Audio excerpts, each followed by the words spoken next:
Okay, welcome to everybody, to all our participants from all over Asia.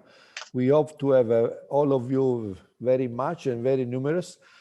And of course, let me thank first of all Dr. Imamura from Hokkaido, that is part of Japan, a beautiful place, and also all the other speakers that they will introduce later on for join us of this series of webinar that as ELSA we are organizing. You can see here the list. We did the basic lab course, safe laparoscopic cholecystectomy, ventral hernia. And the next couple of events will be on inguinal hernia, and then we will focus more on procedure, emergency, and so on, according to some requests.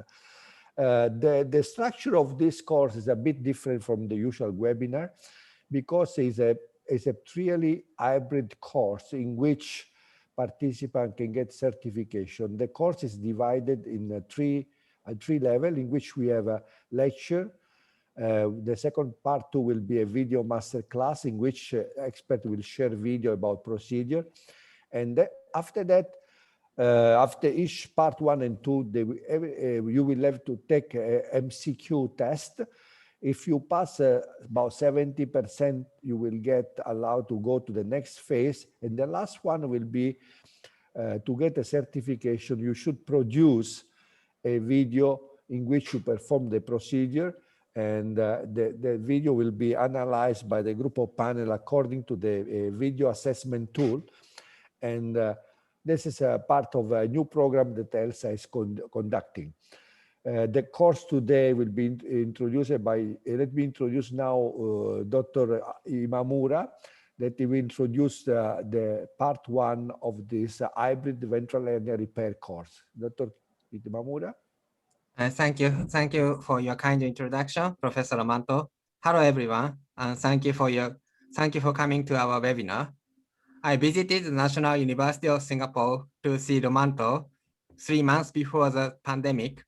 Without COVID, I would have visited again to learn more, and I would have applied for the ELSA OP program and contribute to ELSA. I'm sure I'm not the only one whose plans have been canceled by COVID. But thanks to all, we could have such a great event now. We have great speakers today. Dr. Hirukawa, Dr. Powdell, Dr. Pawan, Dr. Sharma, and Professor Manto. Let's enjoy learning together and have fun. The first presenter is Dr. Hiroshi Hirukawa. He is a chief surgeon of Tsuchikawa General Hospital and a board of director of Japan Hernia Society. He always helped me, and I greatly appreciate it. He will talk about the ventral hernia and classification and anatomic consideration. Dr. Hirukawa, could you please start your presentation? Thank you. Can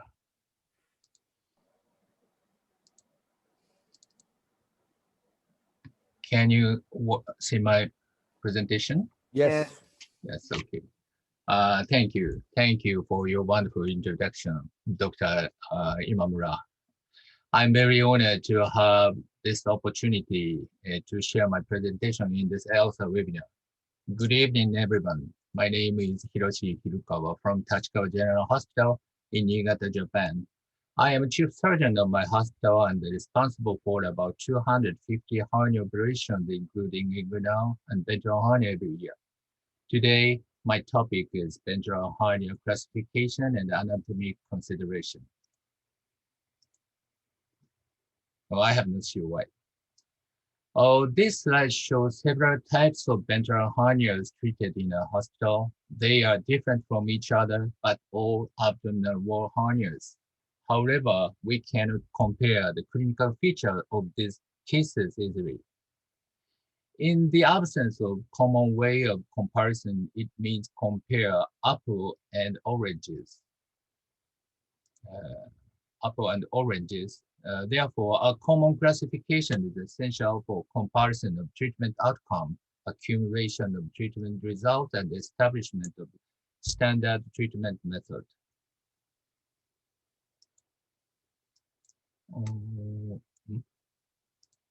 Okay, This simplest and most accepted classification will be EHS classification, published in 2009.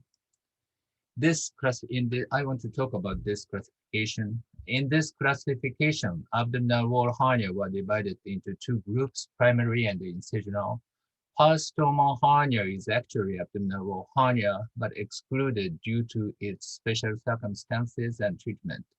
Primary abdominal wall hernia are epigastric, umbilical, Spigerian, and lumbar hernia. To avoid confusion, the word primary incisional hernia should not be used. Definition of incisional hernia is any abdominal wall gap with or without bulging in the area of post-operative scar perceptible or palpable by clinical examination or imaging. Incision hernia were classified by location and size. Location were midline and lateral. Midline hernia was represented by M from the upper part of the abdomen, just below the xiphoid, numbered M1 to M5 respectively, and lateral hernia located laterally from the renal semilunaris and was represented by L. From the costal margin, it was numbered L1 to L3. L4 is lateral dorsal part from the anterior axillary line. The size of incisional hernia was expressed by width and length. If the hernia was multiple defect, width and length are measured as the combined size of them, as shown in this slide. These grid formations were recommended to record the ventral hernia. Next topic is abdominal wall anatomy. The border of the abdominal wall are bone structures such as xiphoid process, costal margin, iliac crest, and pubic bone. The muscle structures are rectus abdominis muscle and the three lateral muscles. They are external umbilical and internal umbilical and transversus abdominis muscle. Associated with these muscles, there are also several important landmark tendinous structures such as rectus cis, linea alba, linea semilunaris, and arcuate line.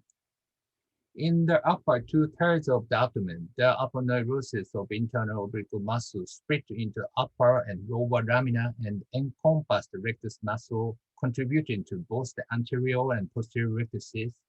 However, in the lower one-third of the abdomen, aponeurosis of three lateral muscle extends over the rectus abdominis muscle, and rectus cis is only found above the rectus muscle. The border line of the muscle layers passageway, that is, the border line where the posterior rectuses disappear, is called the arcuate line. This slide shows the semilunar line and arcuate line and linea alba. Semilunar line is lateral border of the posterior rectuses and lateral limit of ribs stopper repair procedure. Linea alba is central fibrous structure, is critically important structure to maintain the abdominal wall function. The major goal of any abdominal wall reconstruction surgery are restoration of the linea alba and restitution of abdominal wall function. The blood supply of the anterior abdominal wall is complex. The rectus muscle receives its blood supply from the intercostal vessels and from superior and inferior epigastric vessels. The skin receives some limited supply from the intercostal vessels, but the majority comes from deep inferior epigastric perforator vessels. Deep inferior epigastric vessels and the intercostal neurovascular bundles are connected with each other and penetrate to the skin. Intercostal nerves follow the vessels. These perforator vessels are typically lie within 5 centimeters separate and caudate to the umbilicus. This relationship is useful for peri-umbilical perforator sparring component separation technique. And this slide shows the running course of the neurovascular bundle in the abdominal wall. Neurovascular bundle is running between the internal umbilical muscle and the transversus abdominis muscle and penetrates rectus muscle into the skin. And this slide shows the neurovascular bundle observed during the eTEP repair. Adjacent neurovascular bundle appear to be arising like lamppost from the posterior rectuses, and this is called the lamppost sign. When performing component separation technique, understanding the abdominal wall anatomy is extremely important. Component separation technique are reported mainly these three procedures. In the anterior component separation technique, a large skin flap is created just above the anterior rectus, and the external umbilical muscle is exposed and the external umbilical aponeurosis is divided. Finally, myofascial flaps slide toward the midline. In this figure, perforator of the vessel runs like this to the skin. If subcutaneous space is dissected just above the fascia, the perforator will be disconnected like this. And as a result, the skin flap becomes ischemic and leading to necrosis. This slide shows the case of skin necrosis and wound dehiscence after open anterior component separation. This is the most important and frequent complication of ACS. Peri-umbilical perforator sparing anterior component separation was reported as an effective modification. In the posterior component separation technique described by Carbonell, the posterior rectus was incised and dissection was carried out between the internal umbilical muscle and transversus abdominis muscle, and mesh was inserted in this space. However, as mentioned before, the neurovascular bundle are running through this space, and there is a danger to injure them. Another modification of PCS technique is the transversus abdominis muscle release, called TAR, described by Nowitzki. TAR is a lateral extension of posterior rectus space with the creation of a wide space between the transversus abdominis muscle and transversalis fascia by releasing the transversus abdominis muscle. Transversus abdominis muscle plays a role of a corset or hoop that tightens the abdomen and is also responsible for the sharpness and tightness of the cool abdomen. TAR is a procedure that releases this muscle to facilitate closure of the hernia defect and restoration of the linear album. To understand the eTEP and TAR procedure, it is essential to understand the three spaces of the abdominal wall. First, preoperative space just in front of the falciform and umbilical ligament. Second, retrorectus space. And third, pre-transversal space created by TAR. Connecting these three spaces is key point of eTEP TAR procedure. If I think about it, I would like to say that these concepts of the spaces are focused on the muscle and the aponeurosis. On the other hand, focusing on the distribution of the extraperitoneal fatty tissue, the fatty tissue exists in the space of a trident, just the yellow part of this picture. And here is the semilunar line and the arcuate line, which is concept. With this concept, we can make the procedure more understandable and manageable. Since the preoperative space can be easily dissected in the space, considering the distribution of the fatty tissue in the preoperative space is also useful for preoperative ventral hernia repair. Starting the dissection of the preoperative space from the arcuate line makes it easy to recognize the border between the posterior rectus and the transversus fascia. This procedure is called bottom to up or down to up procedure. However, the detail of the procedure will be described by another presenter. So in conclusion, understanding the classification and abdominal wall anatomy are critically important for ventral hernia repair. Thank you for attention. Thank you very much, Dr. Hirokawa. Thank you.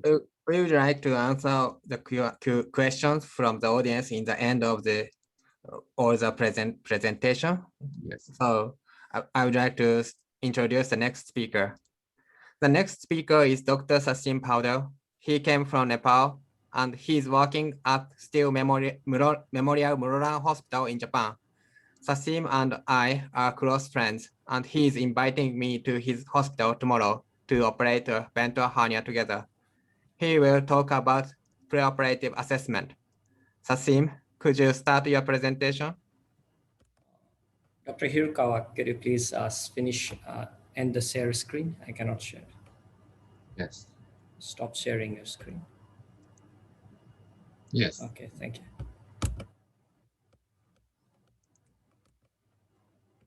Good evening, everybody. I'm honored to be a part of this presentation panel. Thank you, Dr. Imamura, for your kind introduction. We have been close friends, bonding over our common love for hernias. As you mentioned, I'm from Nepal, but I'm trained and currently working as a minimal invasive gastrointestinal surgeon in Japan. My PhD research was actually on efficient training system of laparoscopic inguinal hernia. And besides my clinical work, I've been working on a number of research projects focusing on surgical education and hernia. My talk today is basically a review of literature on this topic of preoperative assessment of ventral hernia. For the important papers, I placed a QR codes on each slides that will help you find this paper. When a patient with a ventral hernia like this one comes to your clinic, you generally would want to perform the assessment of the hernia and abdominal wall in general and comorbidities before performing a surgery. Hernia and abdominal wall are generally assessed using imaging modalities. With preoperative imaging, we need to assess the property of hernia, abdominal wall, degree of loss of domain, and effect of previous surgeries. 3D CT and CT, 3D rendering and CT helps us accurately diagnose the location of the hernia, the size of the hernia orifice, and we can also classify the hernia. We'll also need to check for the content of the hernia. In abdominal wall, we need to check for the location, whether if the rectus muscles are present or absent, the location and the quality, how thick the muscles are, and width of the muscles. And also the distance between the muscles are very important, and particularly in the new repair technique using extraperitoneal space. The measurements also help us predict if the facial defect can be closed without using additional myofascial release techniques such as component separation or TAR. One of the simplest technique has been recently published, and the authors demonstrated that when the ratio between the width of rectus and the hernia defect is more than 2, the facial defect could be closed without any myofascial release in most of the cases. They also calculated that the cutoff point to be 1.34. When the value was less than this cutoff point, the patient needed additional myofascial release to close the defect. Researchers also have come up with a mathematical formula to use the data from CT image to calculate the degree of loss of domain. Tanaka et al. Came up with a mathematical formula to calculate the hernia sac volume and also the abdominal cavity volume. The ratio between this is called volume ratio. And when the volume ratio is more than 25%, it is an indication to use preoperative abdominal tissue expanders such as Botox or progressive preoperative pneumoperitoneum to prevent the postoperative compartment syndrome. We also need to check for the presence and location of previous mess, such as syphilis in the recurrent hernia, or like any signs of dissection in abdominal plane or signs of facial or ball adhesions. Now we move on to our next section, assessment of comorbidities. Before we can start talking about comorbidities, we can understand the concept of surgical site occurrence, or SSO. This is a term coined by Ventral Hernia Working Group in 2010 that includes SSI, seroma, wound dehiscence, and intercutaneous fistula that occur at surgical site. Recent meta-analysis showed that SSO is a major risk factor for hernia recurrence. It also increases the in-hospital cost for the patients by $16,000. These patients are trapped in a vicious hernia cycle where the patient repeats the cycle of SSI leading to hernia recurrence and reoperation. Ventral Hernia Working Group also had come up with a grading system based on patient risk, which was later modified by Cantor. According to their data, patients with comorbidities have double the risk factor of developing SSOs than with the patient without any comorbidities. Another recent study showed that the rate of SSO increased when the number of comorbidities increased. While you can do nothing about patient's history of wound infection, the comorbidities are modifiable. We'll look into detail about each of them. Smoking decreases blood and tissue oxygen level and collagen deposition in surgical site, leading to increased complication, infection, impaired healing, and incisional hernia. Meta-analysis also has shown it to be a risk factor behind recurrence. Fortunately, stopping smoking reduces this complication, and cessation period of more than 4 weeks leads to 20% reduction in complication. Nicotine patch replacement did not have any effect on wound complication. So based on these data, a review recently recommended that the cessation period of at least 30 days and to use nicotine replacement therapy is necessary to achieve it. Next topic is obesity.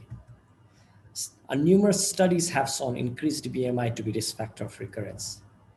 Recent meta-analysis confirmed it, with the risk of recurrence sharply increased when the BMI is over 40. However, most of these data are from Western countries. A study in 2007 from Canada showed that body fat distribution differs between the ethnicity. Chinese and South Asian population, who makes most of the Asian population, have more visceral fat than European counterpart with similar BMI. So we need to keep this in mind when you are giving the BMI goals for our Asian patients. Rehabilitation of these patients required multidisciplinary approach, including dietitian, physiotherapist, social worker, etc., working on their diet, exercise, and social support system to help them achieve their weight loss. Good news is that patients undergoing this multidisciplinary approach are more likely to have complication and recurrence-free postoperative course compared to patients who are just originally counseled that they need to have the weight loss.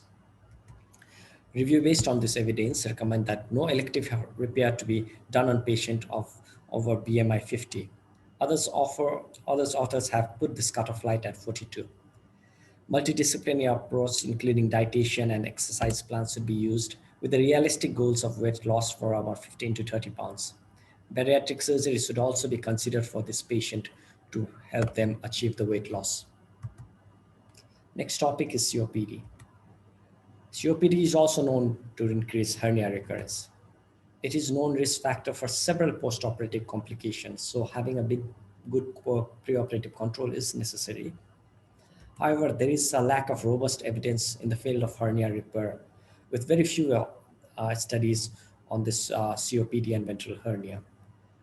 A few studies have shown improved prognosis in COPD with not so good evidence level, but with this cheap incentive spirometry.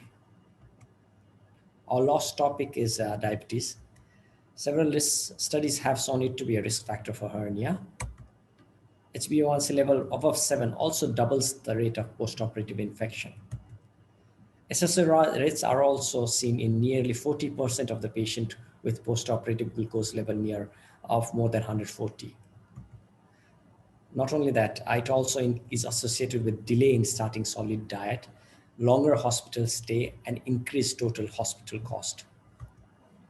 So review based on these recommended that HbA1c level to be below 7.5 with the goal of having it below 6.5, and preoperative blood sugar to be around 120 to 160. One thing to keep in mind while you are is that both the hernia volume and defect size will keep increasing while you're waiting for a patient to be ready. If you take too long, the hernia will get much more complicated than you are originally scheduled to operate on.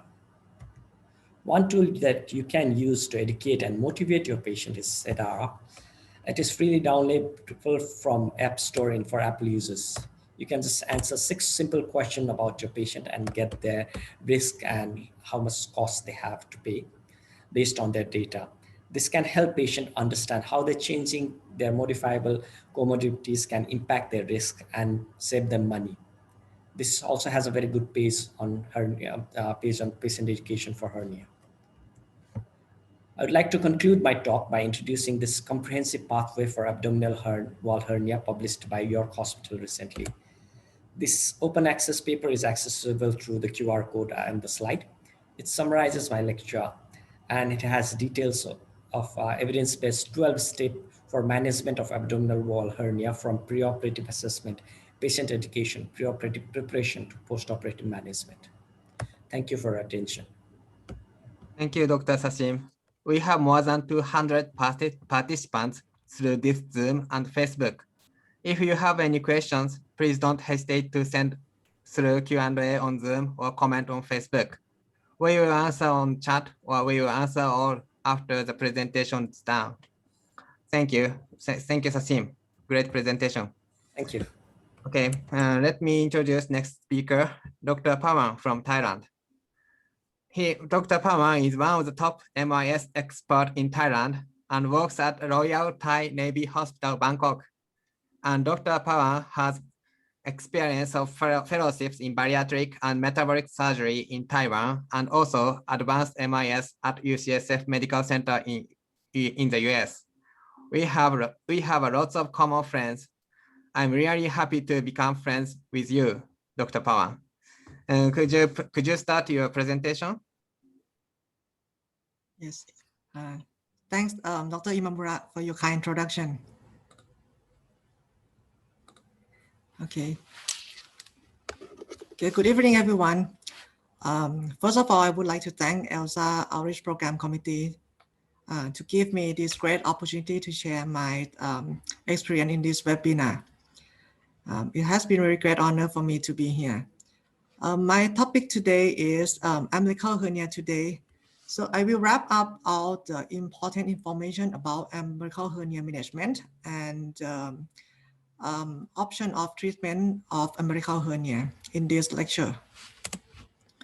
So all umbilical hernia are not the same. Even it happen at the same location, but the treatment is depend on many factors like hernia size, the patient characteristic, surgeon proficiency, and hospital setting.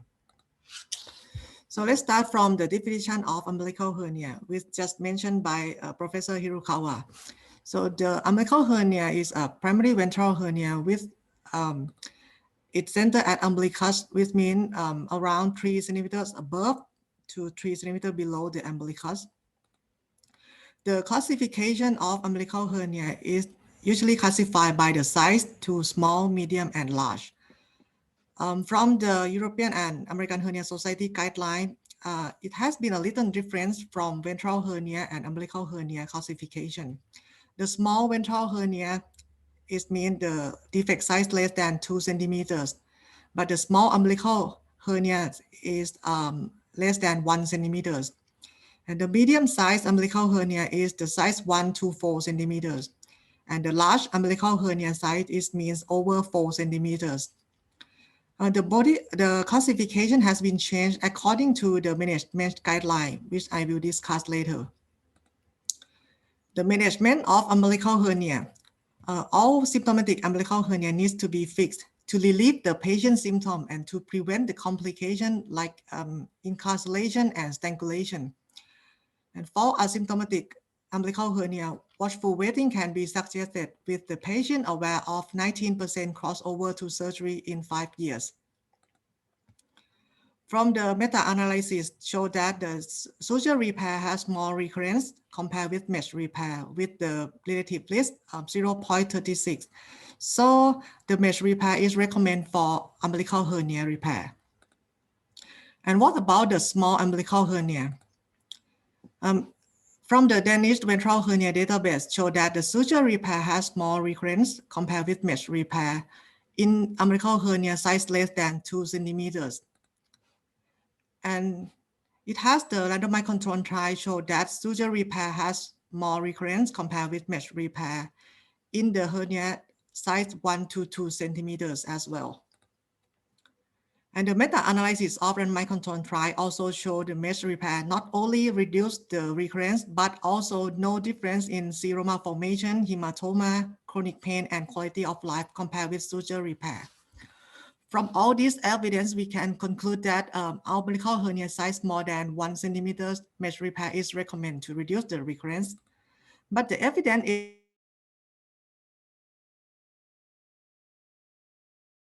mesh can reduce the recurrence without difference in the complication. So it is recommended that the mesh is used for umbilical hernia repair. And the suture repair may be considered in only small umbilical hernia in chair discussion making with the patient. And for the mesh location, The recommendation is sublay repair, which means the either preperitoneum space and retromuscular space. So the sublay mesh location may result in fewer recurrence and surgical site infection compared with onlay and inlay placement. And talking about the mesh size selection, we need to know the term mesh overlap, which means the half of the difference between mesh size and hernia diameter.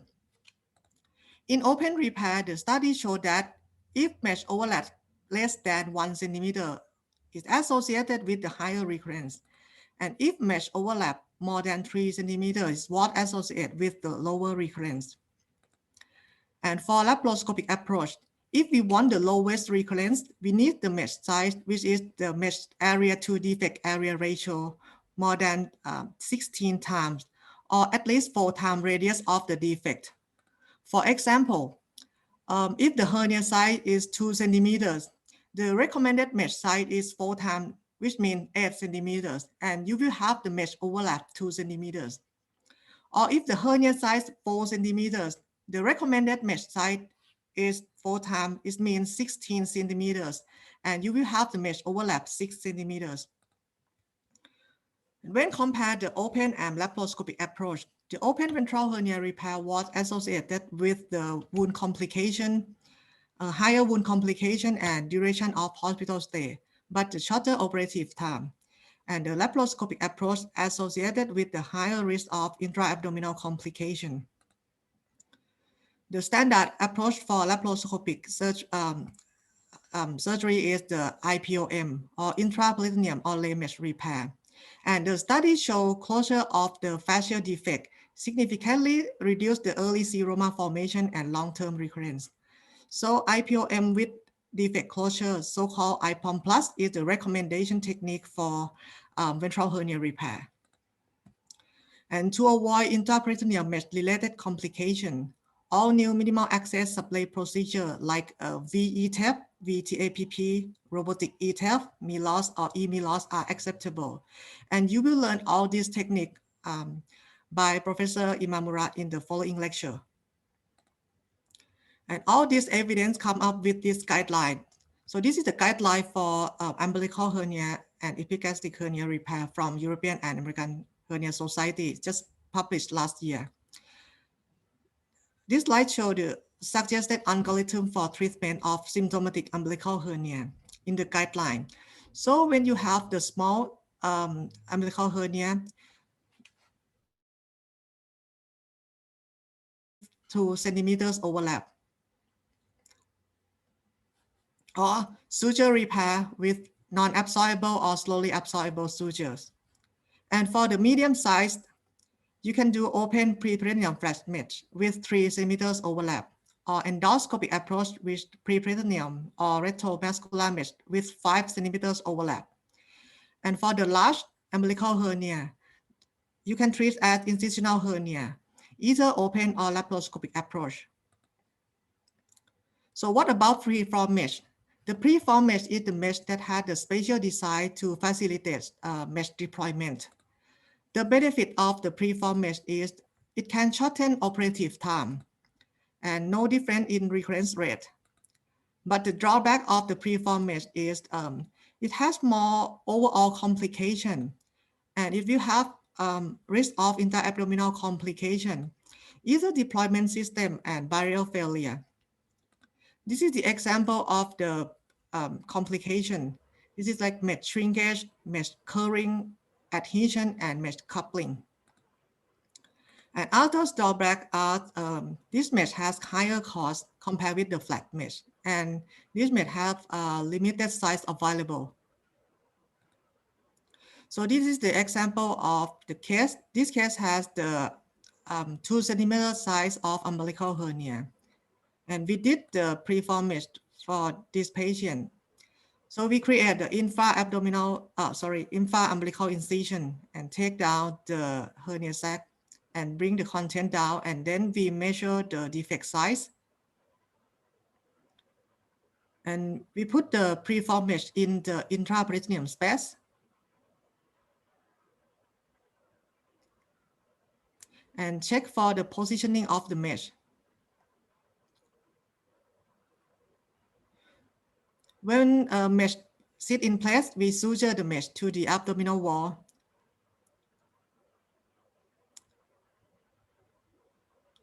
And then we close the defect together. And then we close the subcutaneous plane. So with this technique, the operative time is very short and the incision is very small. This is the example of the algorithm guideline from our center. So when we see the small umbilical hernia, we discuss with the patient and evaluate the risk of recurrence. And we recommend preperitoneal flat mesh with 2 centimeters overlap. And when the defect size is 1 to 2 centimeters, we recommend preperitoneal flat mesh with 3 centimeter overlap or preformed intraperitoneal mesh.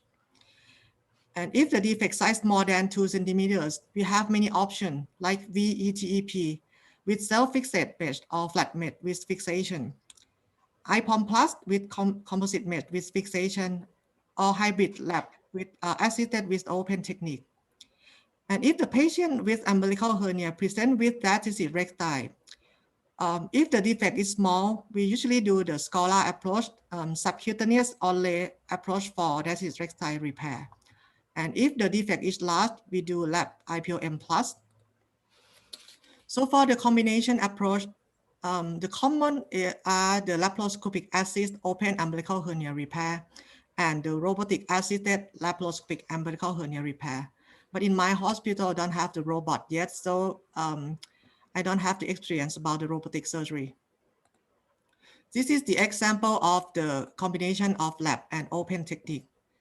So this patient present with encapsulated umbilical hernia. So we start with a laparoscopic approach to lysate the adhesion and take down the content.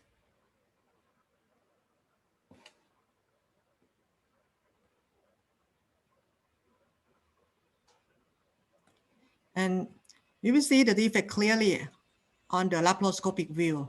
And then we make the incision at the skin to do the defect closure. And after that, we put the preformed mesh through the skin incision.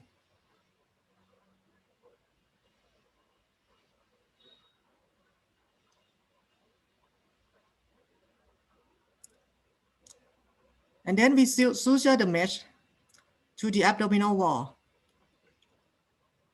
And with this technique, we no need any fixation device.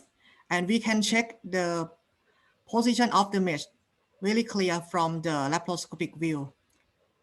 And finally, we did the skin revision from the open approach.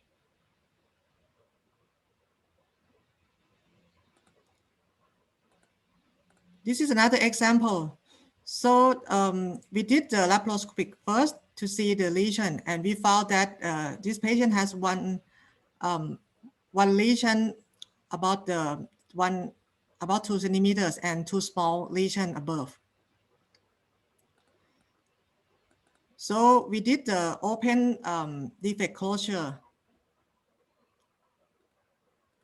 and then we put the mesh in for intraperitoneal mesh repair. This case used the titanized mesh and fixed with the cyanoacrylate glue.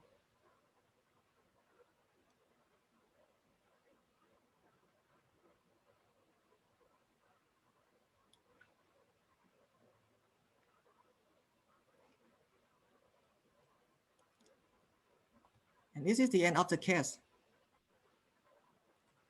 So the advantage of the hybrid approach are easy to see the defect and lysate adhesion and content reduction via laparoscopic approach. Easy to close the defect via open approach. And we can manage the excessive or redundant skin by the open approach.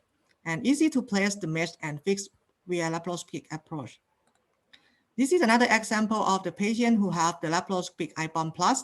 So some patients come back with the problem of skin redundant. And this is another example. So this case has the statisis recti with the umbilical hernia. So we did the subcutaneous onlay approach for DR repair, and then we closed the umbilical hernia defect with the barb suture.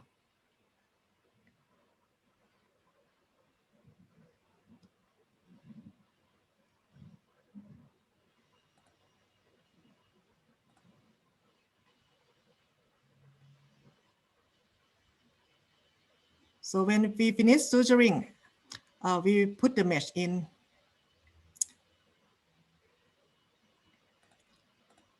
So for conclusion, the treatment of umbilical hernia with mesh repair is recommended, and the treatment of umbilical hernia should be tailor-based on patient hernia characteristic and surgeon proficiency. Thank you. Thank you. Thank you, Pawan. Your video is very beautiful. Great. Okay, thank you. And the next speaker is Dr. Anil Sharma.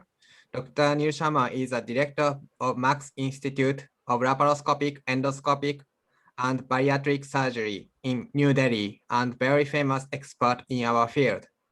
He is a past president of APHS. I'm so excited to participate in your lecture today. Could you start your presentation? Okay, thank you, Dr. Imamura. Can you see my slide? Yes, I can see. Right, so it's great to be with friends again, let me tell you. But then it would be far more greater if we had met in person. And I certainly look forward to the day when we can all be together and meet properly rather than virtually. So my dictum today is to speak on laparoscopic IPOM repair. So we know that laparoscopic IPOM repair today is a standardized technique that has been around for about 25 years. We know this is quick, this is easy, reproducible, and effective. Now, there remain concerns with the laparoscopic IPOM repair, and some of these concerns are the postoperative pain, the bulging at the site of the hernia repair, and the postoperative seromas. But the main concern with the laparoscopic IPOM repair, of course, is the use of an intraperitoneal mesh.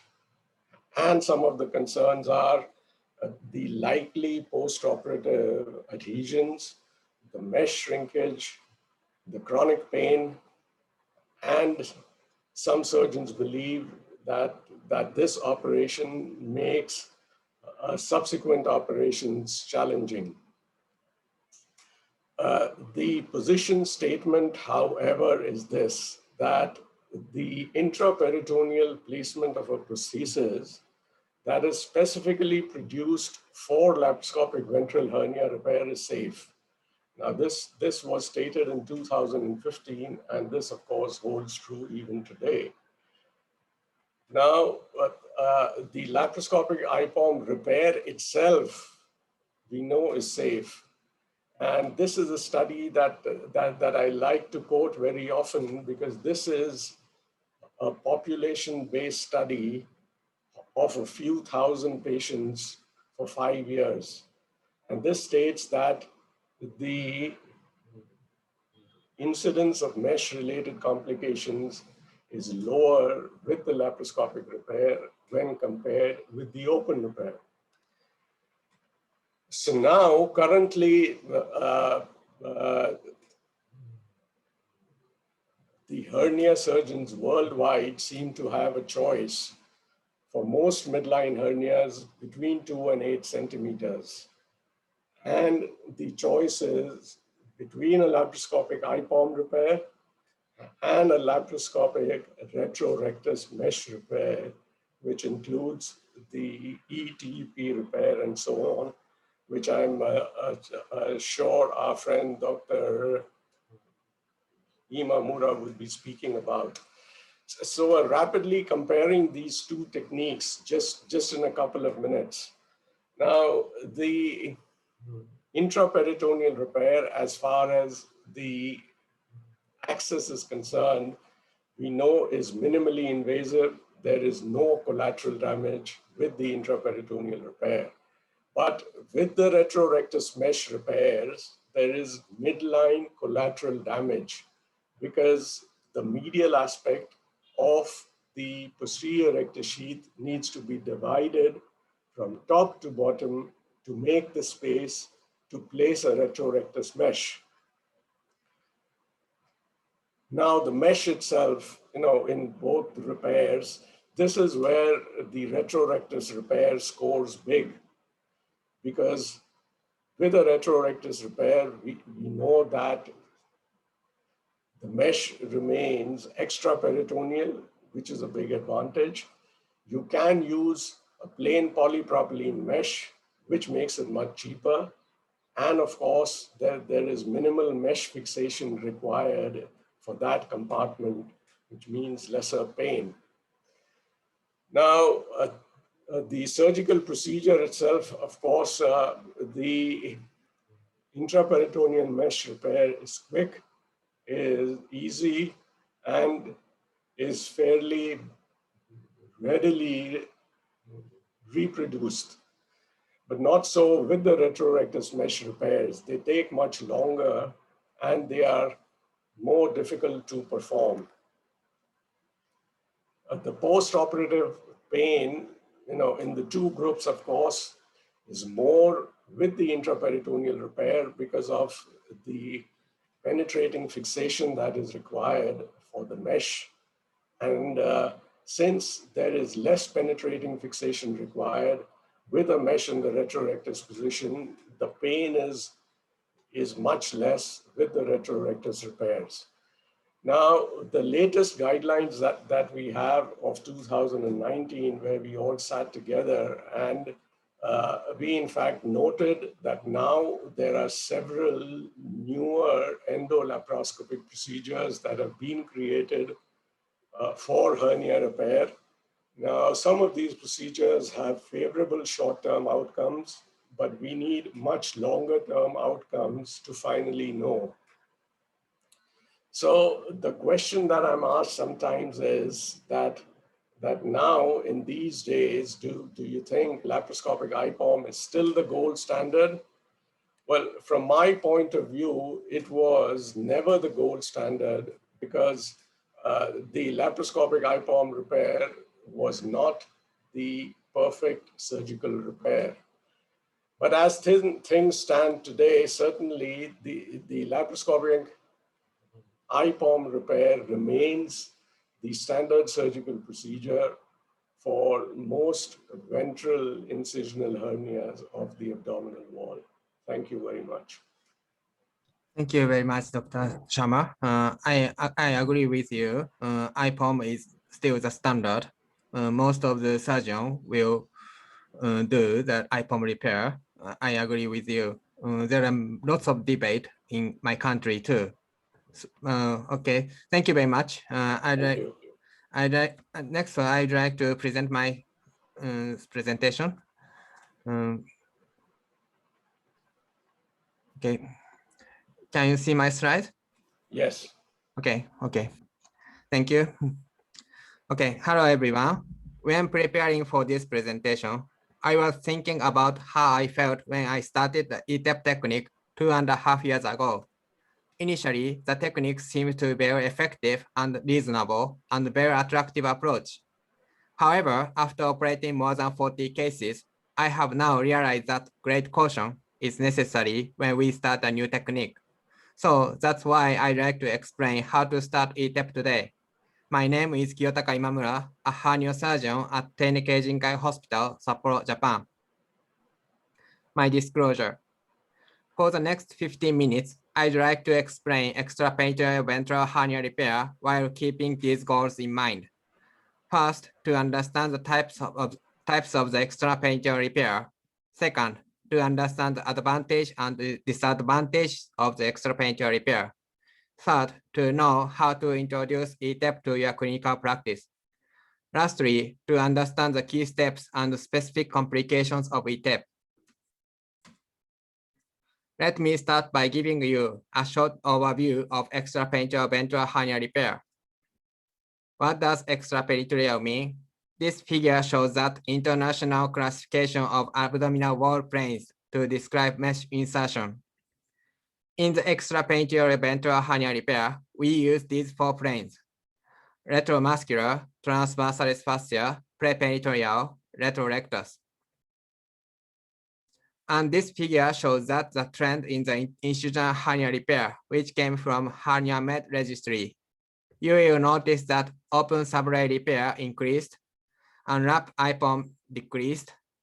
Others means the minimum invasive extraperitoneal approach, which has also increased, this blue line. Why has extraperitoneal technique gained popularity? Approximately 30 years have passed since the introduction of wrap IPOM.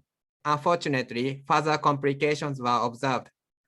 These complications include adhesive bowel obstruction, mesh erosion, intracutaneous fistula, and chronic pain due to the tight mesh fixation. I'd like to show 2 cases with complications that occurred after the IPOM repair. The first case is severe adhesion after IPOM. After the initial IPOM repair, this patient needed 3 operations for the recurrent ventral hernia, rectal cancer, and its liver metastasis. This picture was taken at the operation for the recurrent hernia. The adhesion between a mesh and the intestine can become a significant concern for the following operation. This is the second case. I have operated a case of intracutaneous fistula secondary to mesh erosion to the bowel 13 years after IPOM. This case also shows that placing a mesh in the abdominal cavity has a significant threat for the patient. For this educational purpose, I have posted several QR codes on my slide. This webinar is recorded and you can check the detail later through this QR code. There are several types of extraperitoneal repair as below: TAPP, TAM, TAPP, eTEP, and MILOS. TAPP is commonly used for inguinal hernias, but it is not recommended for midline ventral hernias, for there is a significant ergonomic challenge. A lateral hernia is a good indication for TAPP repair.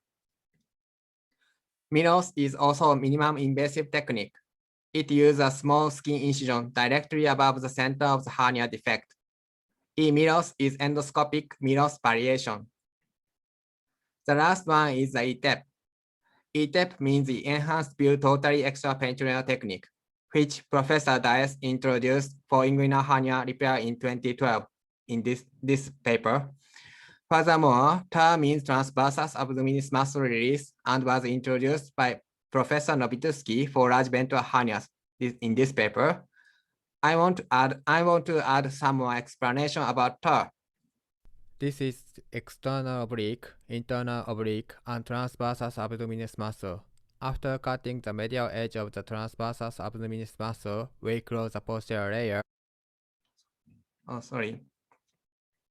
This is exterior and hernia orifice, and we place a large mesh. The neurovascular bundles for the rectus muscle are preserved. By using TAR, we can close a large hernia orifice. We can preserve the abdominal wall function. We can minimize the risk of mesh infection. We can prevent adhesion between mesh and intestines. We can decrease the postoperative pain. Finally, Dr. Beliansky combined eTEP and TAR for the ventral hernia repair and reported his first cases in 2016. Next, I would like to discuss the second topic. What is the advantages and disadvantages of the extraperitoneal repair?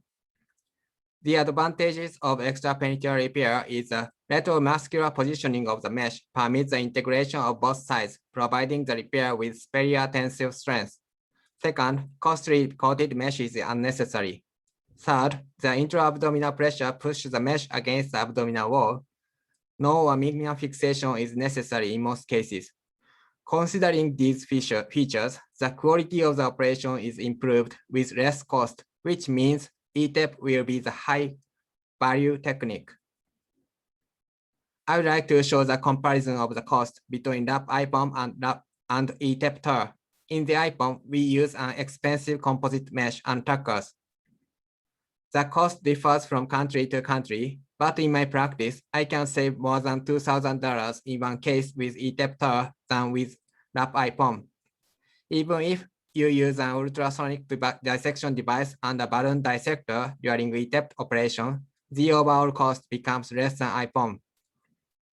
You might be able to use the extra cost to use a robot. There have been several comparative studies, but the common thing is that eTEP group has a longer operative time and less post-operative pain. It is important to note that these studies compare the patient with small to middle-sized hernias, and the comparison of long-term result is not clear. And also said, eTEP is feasible and safe in only experienced hand. Why is eTEP difficult for beginners? The reason is that it is unfamiliar anatomy and requires careful manipulation in a small space. There is a way to use a robot, but in Japan, as in other Asian countries, the use of robots for hernia is not yet common due to insurance issues. Here is the next topic. I'd like to share with you how I introduced eTEP in hopes that it can help you. At first, I had a cadaver seminar to run eTEP in the regional hernia meeting. When I operated the first eTEP, I invited pioneer surgeon, Dr. Matsubara, at St. Luke's International Hospital in Tokyo to our hospital. Since then, I have 12 cases of eTEP RS and 29 cases of eTEP. As I have started Zoom 1 year before the pandemic for medical education, I became familiar with it. During this pandemic, we cannot travel easily. Learning new techniques became more difficult. So I hold a monthly web conference on eTEP and helping anyone who wants to start it. Actually, tomorrow I will go to the Sashim's hospital to help his first eTEP. And one of my mentors is Victor Radu in Romania. He will show his operation technique in the next webinar on May 27. I really look forward to his lecture. This is my strategy. eTEP RS is for a midline hernia with 1 to 6 centimeter. eTEP TAR plus RS is for midline hernia with 6 to 8 centimeter. Unilateral eTEP TAR is for the lateral hernia with more than 1 centimeter, and there is no midline hernia. Bilateral eTEP TAR is for midline hernia with more than 8 centimeter or multiple hernias all around the abdominal wall. Also, I'd like to introduce so-called carbonyl rule. Additional TAR may be necessary if maximal defect width closely approximates or exceeds 2 times rectus width. This is the inclusion criteria of eTEP technique, which was proposed by Dr. Beliansky, 2016. I think multiple sites of hernias and recurrent hernia after IPOM is also good indication for eTEP. I don't set any limitation of the transverse dimension of the hernia orifice. This is the exclusion criteria: infection, loss of domain, dystrophic skin, incarceration, etc. This patient has a history of a skin graft, so I chose the open TAR operation, not eTEP. Not everyone is an expert from the beginning. We need practice. The most challenging part of eTEP is crossover and closing hernia. I'd like to introduce how I practice suturing the hernia orifice.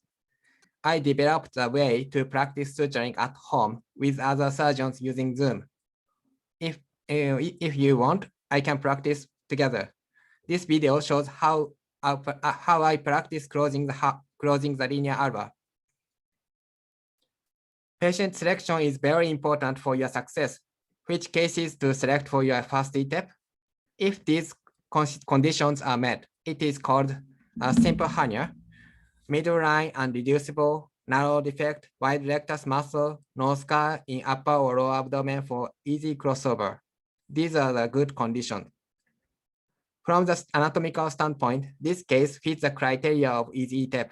Actually, this patient is over 80 years old and taking two immunosuppressants regularly. It might be difficult to find the best case for your first eTEP. This case also fits the criteria of easy eTEP. umbilical hernia with wide rectus muscle, no scar, but this case has coexisting diastasis recti. I repaired them together with eTEP RS. This was one of the most challenging cases in my series. I think we shouldn't operate such a case without much experience. This is the last topic. I'd like to show the key steps and specific complications of eTEP. First, I would like to mention about the port placement. It is essential to choose opposite part of the abdomen from the location of the hernia. Second, this is the patient positioning. The operation table is flexed as Dr. Beliansky does. This right one is mine. The position can increase the distance between the xiphoid process and the pubic symphysis, which facilitates the dissection within the anterior abdominal wall. These are the key steps of eTEP. The first step is retrorectus dissection. There are two ways of dissections. One is using optic view and the other is using a balloon. The left one is using an optic port for blunt dissection. The right one is using balloon dissector. I think it depends on your preference. The posterior cyst is very thin, especially elderly females. When you use an optic port, please be careful not to penetrate the posterior cyst. If you find yellow fatty tissue at the tip of the port, it means preperitoneal fat. It is a long plane. After the retrorectus space is achieved, additional 2 ports are placed. Then I do crossover. This picture shows how I do crossover in the upper midline. I hold a camera with my left hand and I hold an erector cautery with my right hand. Here is a linear arbor and a false palm ligament. I connect both retrorectus spaces by incising the posterior cyst on their medial aspects. After the crossover, the next step is a hernia sac dissection. In this video, I dissected the entire sac from the hernia orifice, but you can open the sac and reaching the intraperitoneal cavity. In this case, hernia sac was 5.5 centimeter. eTEP RS was planned preoperatively, but additional TAR was necessary on the right side due to the tight tension of the posterior layer.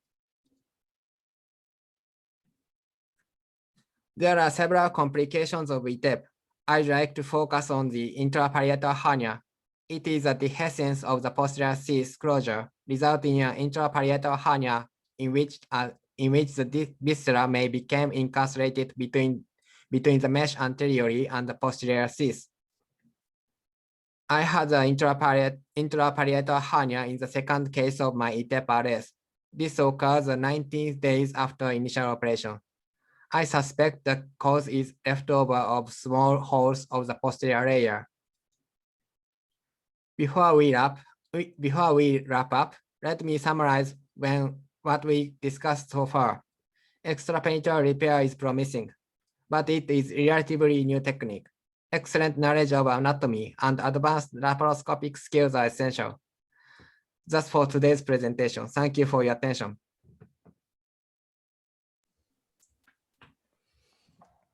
Okay, thank you for listening. Okay, can I go to the next speaker? Of course. Okay, the next speaker is Professor Romanto. I think I don't need any introduction of you because you are very famous.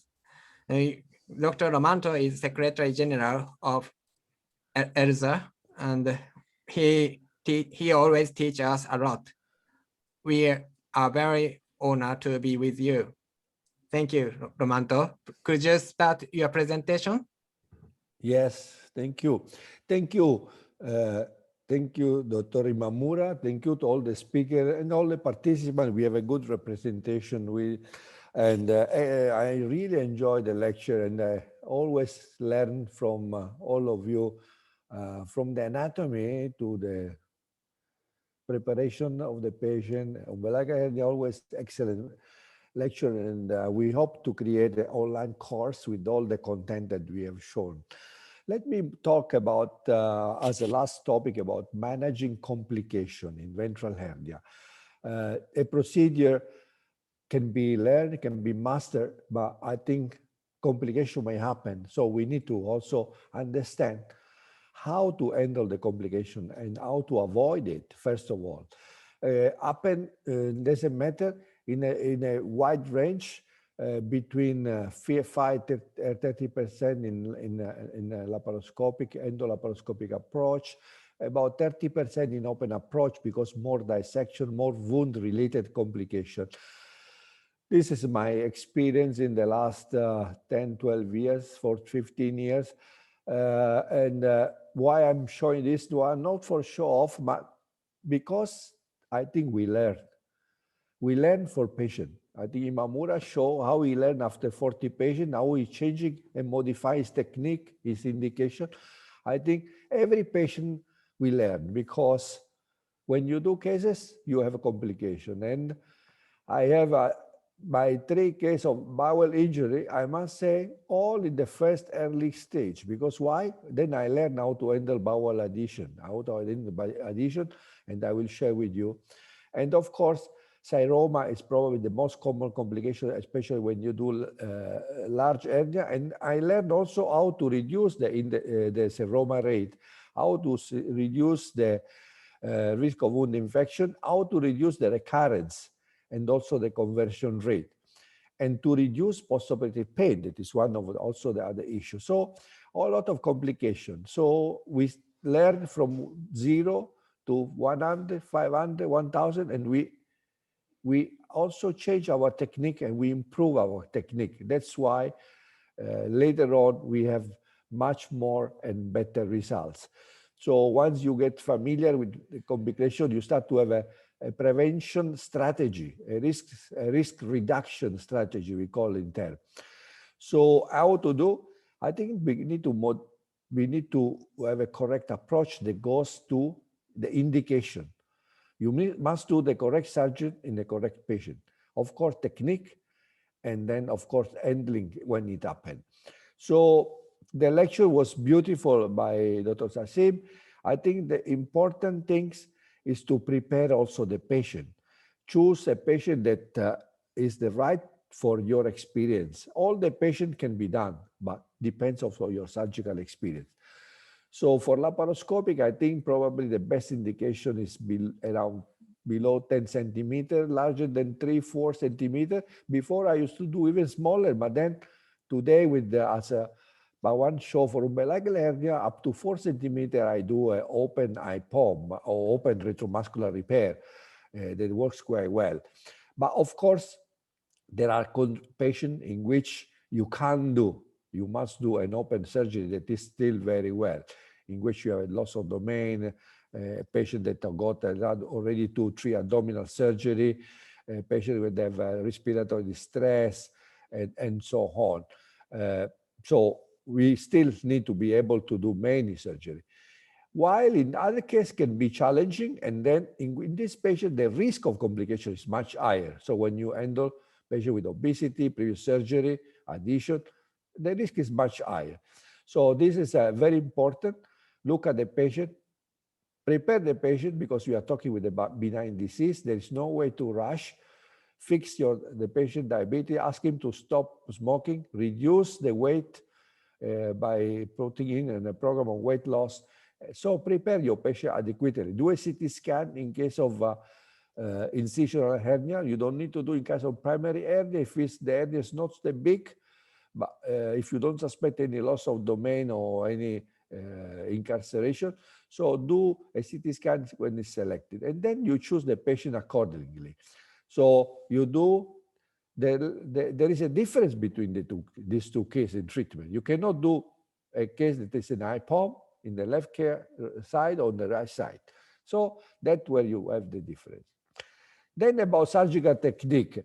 I think surgical technique wise, you can see, I think this is a video that I borrowed from Anil. I believe, no, this is one of my patients.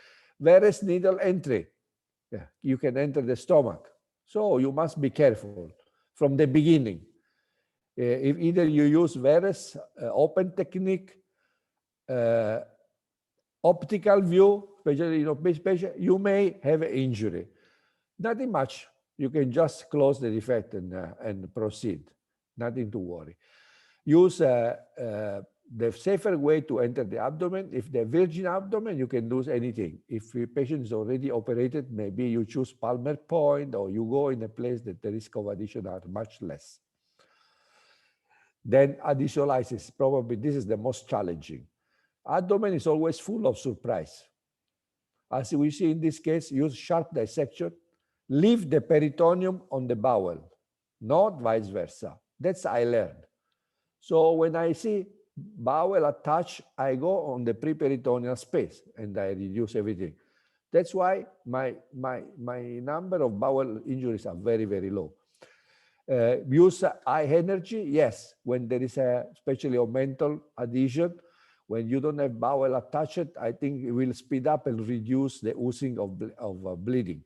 So I usually prefer combined energy in which I have both ultrasonic and bipolar because they give me more freedom and are much faster. And in this case, I can open, when you have a very tight ring, you can also open the hernia ring to reduce the risk of traction. If any injury to the bowel, you need to repair soon. You don't need to wait the end of the surgery because then it's very difficult to fight. If there is no violation of the lumen, no spillage, you just proceed on. If there is a small enterotomy with bile, only small bowel, you can still proceed and put a mesh. If you have a pure enterotomy or large bowel, colon, I think probably you need to treat the enterotomy and go back after 4-6 weeks after the issue is resolved. You may end up, in this case, the surgeon want to be very close. The adhesiolysis, he didn't even realize that he opened the bowel. So you can see, probably very unexpert, then very large enterotomy. So in this case, I think we should go a little bit higher up. Then another, we need to close the defect of the linea alba. We need to reconstitute the linea alba, the so-called IPOM plus, that you can close either by intracorporeal suture or extracorporeal suturing. You can use transfascial suture to close the defect. Depends on the size and depends on the tension, depends on the abdomen. If you need to add a component separation, either TAR or posterior component separation, depends on the tension, depends on the patient. If he's obese, not obese, if he lost weight, you are able to close much more. So depends on the patient. We use Botox today to do also a chemical so-called component separation, and we can close, we can gain up to 6 centimeters on both sides with the Botox, same as a TAR. Use a dual side barrier coated mesh to reduce adhesion, and important that you overlap enough because all the mesh have a kind of shrinkage. So you need to overlap at least 5 centimeters on all over the defect. Be aware in obese patients because if you don't overlap more than 5, because you may end up with the mesh being displaced. This is a patient of mine that was normal weight and then increased 15 kg, and you will see the stretching of the abdomen brought to a recurrence of the hernia. Use an adequate fixation with non-absorbable sutures, that what you want to do, stapler. But mesh need to be fixed in a proper way. Be aware that when you do transfascial suture or when you use a fixation device, you can injure the inferior epigastric vessel. So remember, when the path of the inferior epigastric vessel, I think it's quite obvious. Actually, it's 4 or 5 centimeters on the side of the midline. Look for hematoma, look for the bleeding, secure the bleeding before, and the hematoma before you put the mesh, otherwise it will be difficult. You can use a curve fixation device in some challenging case. You can put an optical trocar or 5 millimeter on the opposite side if you have difficulty to fix the mesh, but you can fix the mesh in a proper way.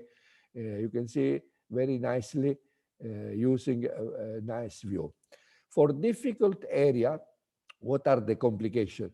I think the complications are mostly regarding a recurrence, a pseudo recurrence, because you don't have a strong structure, so you need to do a bone fixation for this kind. What about enterotomy? Enterotomy not only happen intra-op, but can be also secondary after the surgery. So if you have a patient that is tachycardic, is not well, it's a bit of fever, the abdomen is not really clear cut, I think you always need to suspect a risk of bowel injury. So do a CT scan and go in as fast as you can. Because you don't want to end up with a very big bowel resection with the strong peritonitis. It may happen usually about 1 to 1.5% of the cases, mostly are due to diathermy or traction of the bowel. So you always need to be careful, including sometimes using a lower intra-abdominal pressure.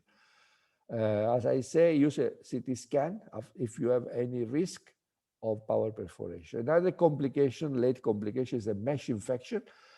I have quite a number of cases of mesh infection. You can see some of the picture here. Some it's open, removal. So in some cases, I remove laparoscopically, but in always, there is no solution when you got a mesh infection, a floating mesh at the ultrasound, the CT scan, you need to remove it because antibiotic therapy is not going to work. In terms of other wound infection, I think laparoscopic decrease the risk of SIS, and usually local treatment, antibiotic treatment, it works. As I say, in case of mesh infection, especially if there is a PTFE-based mesh, you need to remove as soon as possible and treat. Lastly, one of the other long postoperative complications is seroma. It's quite common after laparoscopic, especially if you don't close the hernia defect. Closing the hernia defect reduces the seroma. It doesn't prevent totally, but from 12% you can reduce to 4 to 5%. Treatment is always conservative. Remember that seroma starts after 10 days from the surgery, and usually within 4 to 5 weeks it will absorb. If it persists, you may aspirate under sterile condition. There have been a lot of treatment like excision of the sac, glue, electrocautery. Nothing it works because the dead space is very big. What we noticed that actually only a compressive dressing post-op for 4 to 6 weeks reduced the seroma to an acceptable rate of about 8 to 10%. This is what we do for the first 5 days, and then abdominal binder for the next 4 to 6 weeks to reduce the dead space. Recurrence is another complication that happens. For sure, it's much lower than open if you consider the same kind of a group of patients between below 10 to 12 centimeters of hernia size. But of course, if we have patients like this, you end up to have a pseudo recurrence because at the beginning we don't close the defect. So there are causes of recurrence that goes from infection, seroma may increase the risk of infection. Obese patient, of course, large hernia have a higher rate of hernia recurrence if we stratify this group of patients. Lateral hernia have a very higher risk, so they require a special treatment. This is just a study to show, for example, how we changed more than 8-9 years ago, also our tendency, because we noticed that in large hernia we have a lot of so-called pseudo recurrence. So the mesh goes inside the defect, especially if the patient are overweight. So we start to close the defect, and we know also in our experience that we reduce recurrence and also seroma formation. So in conclusion, I think a careful selection of the patient is a key for a successful and to reduce complication, together with the correct surgical technique. And of course, patient surgeon experience is also very important to reduce complication. Complication happen. The only way is to reduce the number and not to completely prevent, because unfortunately there are several factors that may affect the complication. Thank you very much. Thank you, Professor. I greatly appreciate. Okay, next we would like to go to the Q&A session and multiple question session. Is it okay, Professor? Yes, I think it's okay in the meantime, because how many? We have still 177 participants. For all the participants, we will launch a poll. I will ask Marilu. Good evening, everyone. We will launch the poll, and then we will do the discussion. Please take your time. Marilu, go ahead. Hello, good evening. After a very encompassing and enjoyable lecture from our very good set of panelists, we will now test your if you listen very well to their lectures. We have 3 sets of poll, 10 questions each, and each question will have a 1 minute to answer. So, Professor, can we launch the first set of poll of questions for 10 minutes? Thank you. Thank you.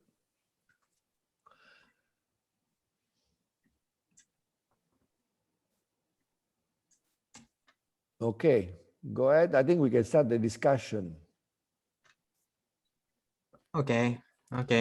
We have several questions, but all the questions have already answered by the presenters. If any participants have any questions, please send through the Q&A.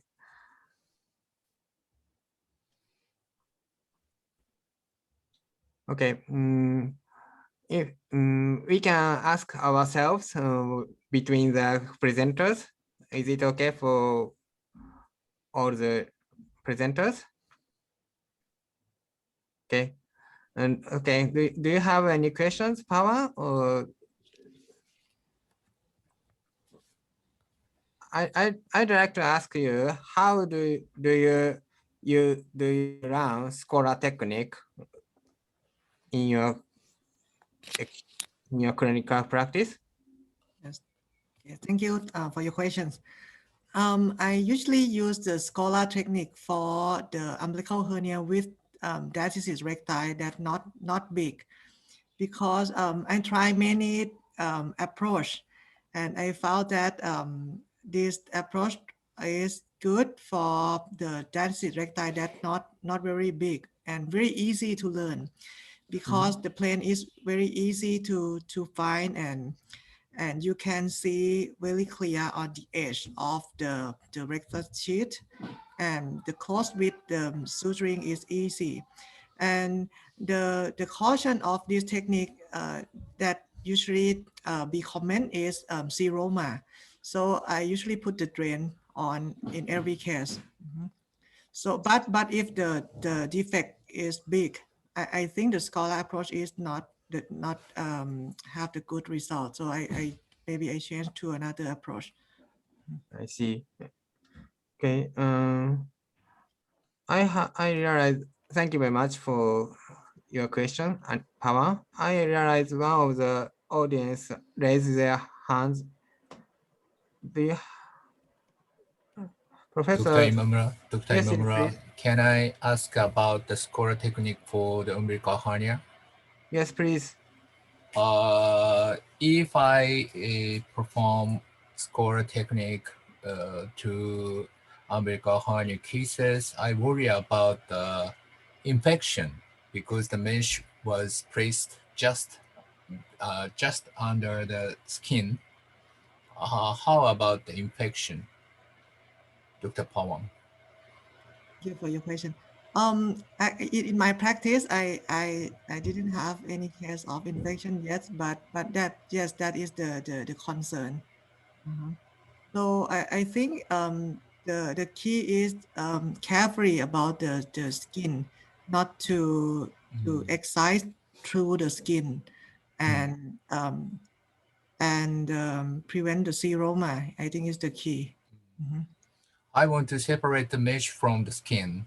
So I want to adopt preperitoneal or intraperitoneal repair for the umbilical hernia cases, not the SCORA technique. Why do you adapt SCORA to the umbilical hernia repair? I usually not do SCORA for others case because I don't like the on-laid placement.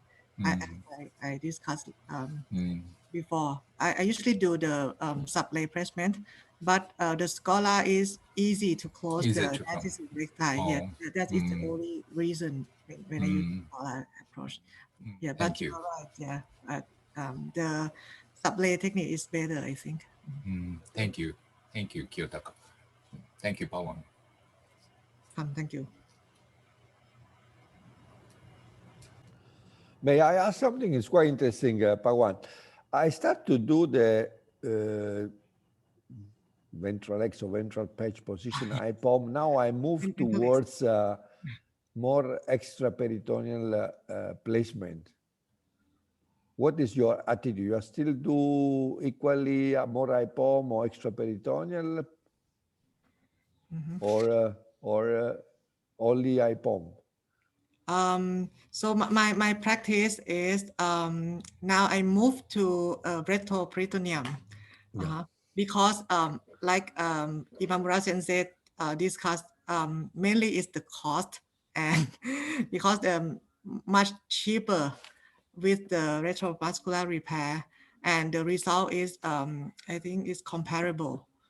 So now I moved to do more about the retromuscular technique like eTEP.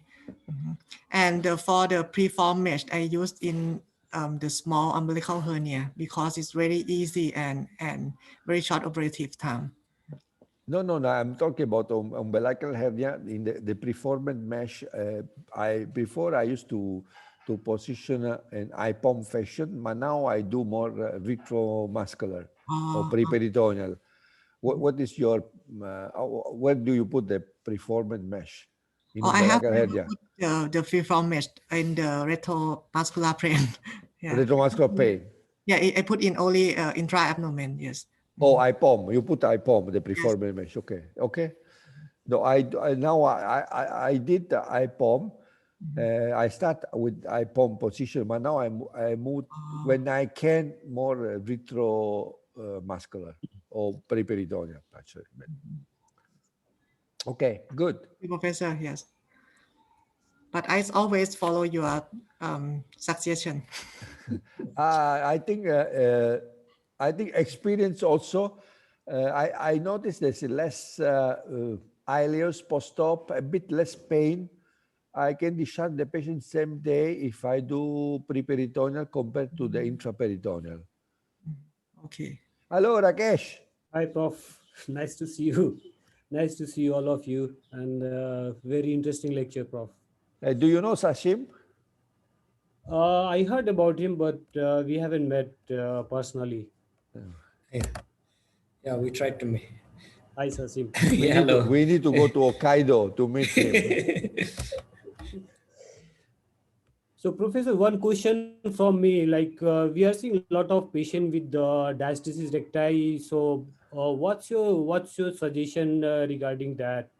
I mean, big diastasis recti, like more than 6-7 centimeter, without any primary hernia, without any umbilical hernia.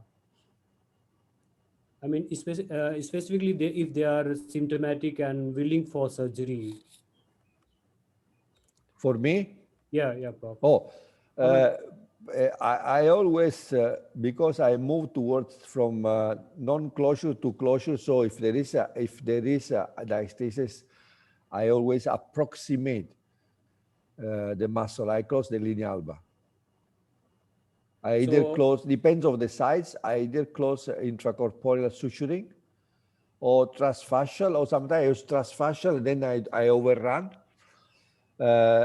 I treat the diastasis because otherwise you end up with the pseudo recurrence and the patient complains of the bulge. So basically, I don't have experience of Scola technique on stapler. So basically, you are doing IPOM plus for this kind of Yes, I use the same IPOM plus technique. Anil might be a different idea. Yeah, Davida, there are so many ways of doing this actually, and I am confused, to be honest. You know, Yes. I don't really know what is the right way forward because, but one thing is clear, you know, whenever there is a diastasis recti along with a hernia, you have to treat that diastasis recti. That is for sure. Yes. And just a standalone diastasis recti, I haven't done as yet, to be honest.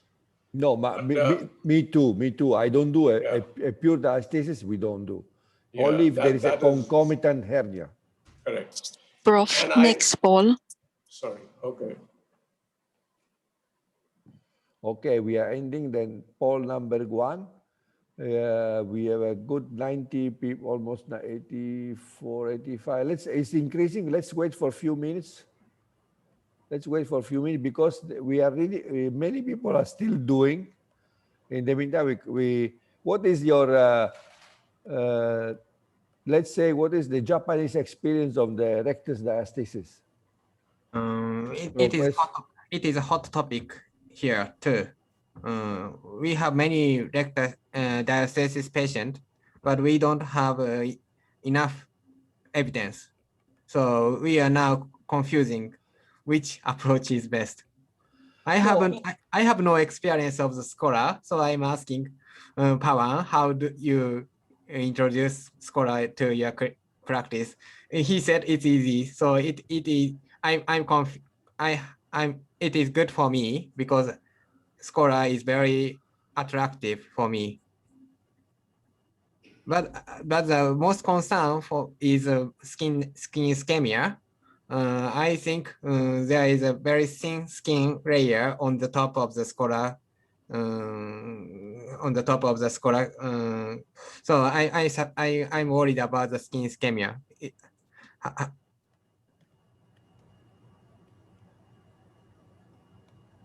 Do you have the if there is no seroma, the skin will be not ischemic?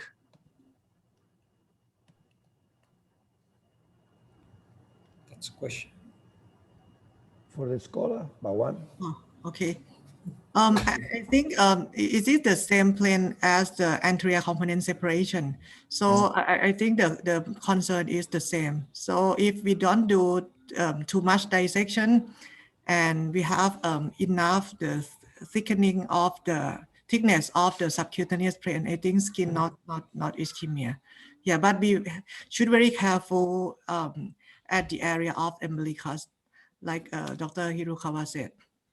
Okay, thank you very much. Yeah, one more thing that scares me about the Scola technique, Pawan, is the amount of dissection that is required.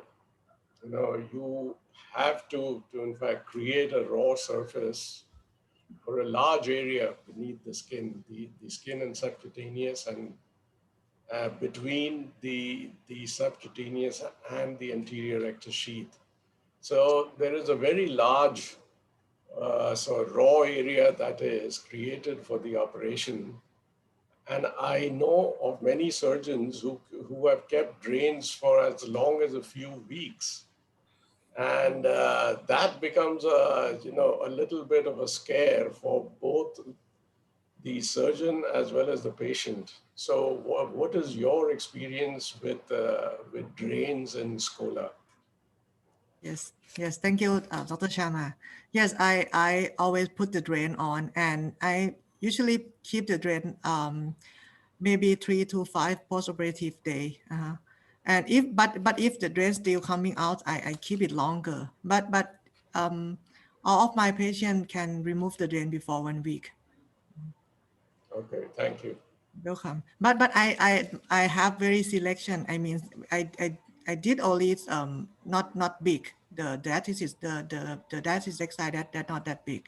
So maybe because the patient selection, my result for Scholar is okay. Yeah. Thank you. Can I ask a question to Dr. Sharma? Yeah, sure. In Asian region, do you think robotics for ventral hernia will become popular? I'm now preparing for that, but I don't know the future. So I'd like to ask you.